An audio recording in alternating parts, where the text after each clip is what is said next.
All right guys, I'm excited about what is in this box. I just received the new Durston Gear X-MID one-person tent from Dan Durston. I ordered it through Drop, and so I'm gonna open the box, tell you a little bit about the tent, and then we're gonna set it up.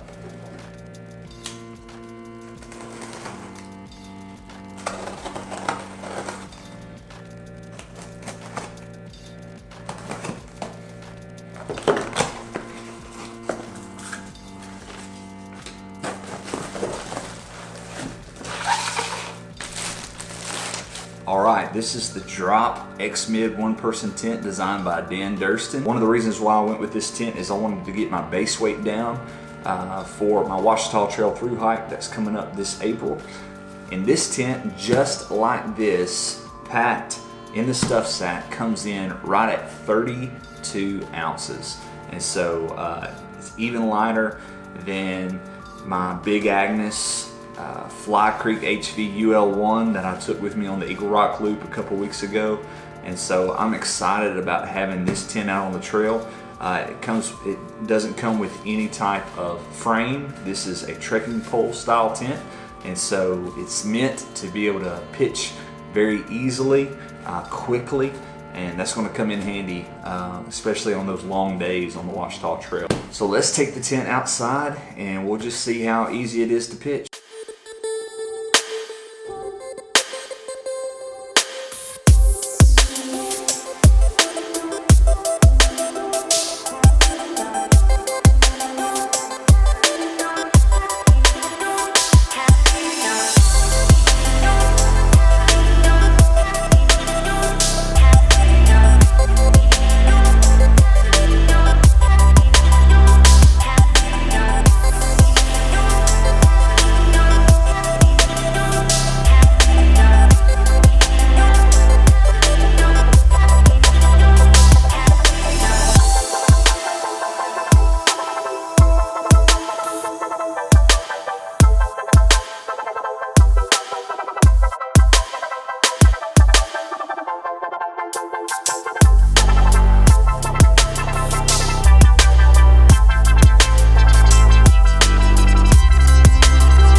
Alright, so it took me about 4.5 minutes to pitch the tent. I definitely don't think I did it perfect this time, but what you saw in real time was exactly me just trying to figure it out. Outside of watching a few YouTube videos, especially Dan's pitching video that I will link in the description below, I had no experience pitching this tent. This is my first time ever trying to pitch a tent using trekking poles, so I think I did a pretty good job. I know it'll just get better with practice. And so now we're going to check out the inside of the tent. I had to put the inner in this time. You saw me laying out and trying to clip that. That was a little bit cumbersome, especially for someone who's 6'3" the first time. But one of the cool things is now that it's inserted, the next time that I pitch the tent, the inner will already be inside, so that'll just make it that much easier the next time that I pitch. So now I'm going to put a sleeping pad inside the tent and show you from the inside just how much room someone who's 6'3" has inside of this solo shelter.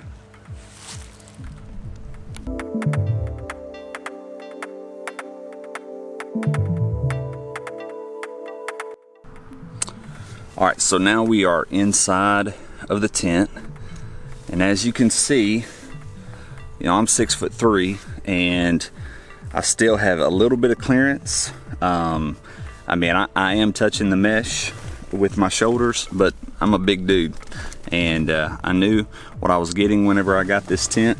I knew that I was getting a solo shelter that was ultralight. I knew that I was getting a tent that is not really made for bigger guys, so I'm probably on the upper end of what you would have here. But one of the cool features of this tent is minimalist construction of this tent. Ultralight was where Dan was going with this. Another cool feature is just the large vestibules.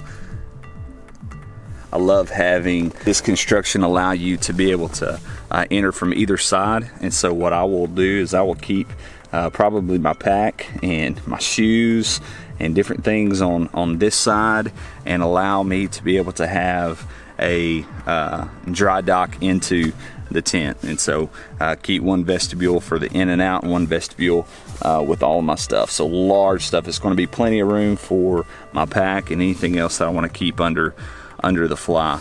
As you saw in the video earlier, my feet have some room but are barely touching the mesh on the end. Then as far as my head goes, whenever I reach my arm back, I'm touching the mesh, but I still have a little bit of room. My head touches a little bit. One of the hacks that I saw on a video is that you can actually use the tie off for this other part of the fly on this other vestibule side to be able to pull this mesh out. So I did that. You'll see up here you have a little pocket, a little mesh pocket to be able to put headlamp, your phone, different things like that. Like I said earlier, my first pitch, know that it'll just get easier with time, especially now that the rain fly is going to stay in, and also now learn how to do it quicker and more efficiently. It's going to come in handy on this Ouachita Trail through hike here in a few months. All right, now I'm on the outside, and I'm going to try to see if I can do this with one hand and let this other vestibule door down and roll it. One of the things about the tent you can tell is just the high quality construction of the tent. There's a few other guy outs that you can tie off. Also cordage that was provided to be able to tie this off if you wanted. I could probably tie those off and make them a little bit more tall. It comes with 8 shepherd style tent stakes. One of the cool things about the guy outs for the top of the tent, you can actually bring it down and attach it to your stake that's down at the corner of the tent. As I showed you earlier, from the inside, here is the vents that you have right there. It attaches with this little rod that attaches via Velcro. Nice vent to keep you from having condensation build up on the inside of the tent. So there you have the Drop X-MID one-person tent by Durston Gear. I cannot wait to get this tent out in the backcountry somewhere. Trying to find some time to do the Buffalo River Trail over Thanksgiving or Christmas break, depending on the weather. If I do, I will definitely be taking this guy with me. So like I said, just over 30 ounces, trekking pole style tent. First pitch, I think I did a pretty good job. Love the tent, can't wait to sleep in it. So there you have it. That is the X-MID one-person tent by Dan Durston. Purchased this through Drop. It is still on sale right now, so you can get one of these. I will put a link in the description below for you to be able to go and to join the Drop and be able to purchase these. I bought it like on a Friday and received it 4 days later, and so I would encourage you to go check it out. For its price point right at $200, I just don't think you can beat it. It is lightweight, it is durable, it's made out of great material, Dyneema, Sil Poly. It's made out of all the good stuff, and so check it out. Dan covered all the details with this tent. Dan, if you watch this video and you have any tips on how I can pitch this better, feel free to jot me a note, send me a message. I'd be glad to take any advice that you'd have. So thanks for watching this video. If it was of use to you, please hit like and subscribe to the channel. Over the next few months, I'm going to be doing some gear reviews and highlighting some of the gear that I'm going to be taking with me on my through hike of the Ouachita Trail. So I encourage you guys to tune into those and to check it out. Thanks for watching.